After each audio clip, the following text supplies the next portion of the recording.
Well, thousands of people have been displaced by Harvey's catastrophic flooding. We know that part, but now many are struggling to find a new permanent place to live. But as ABC Action News reporter Adam Weiner explains, a Tampa man thinks he has a plan to provide housing help. It was after Hurricane Katrina that an idea was born to help people who lose their home in a storm. And the whole intent of this is that human dignity is being restored after a disaster, and I don't think people are getting that kind of dignity from trailers. Sean Verdacia and his team believe they've come up with a solution. Yeah, the top ones are all windows. In a small warehouse in Ybor, the USF grad is building what he expects some people will one day call home. We can put together our furniture ourselves.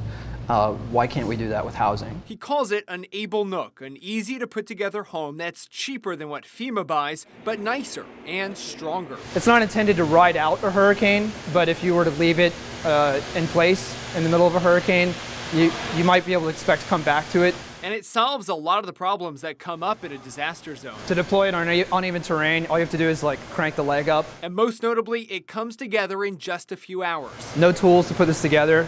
You just push in the panels and it's done. Which is why he also sees wider appeal for these modular homes. And let's say your family grows over time. I think that your house should be able to grow with you, but that you shouldn't have to hire an army of contractors to come out here and figure out how to do it for you. In fact, Verdacia says his design is inspired in part by Tampa's bungalows. After a disaster, you need a sense of community, so the front porch is mandatory. And with the disaster in Houston still unfolding, this startup is now speeding up their timeline, hoping to have these $50,000 homes available for mass purchase by the spring.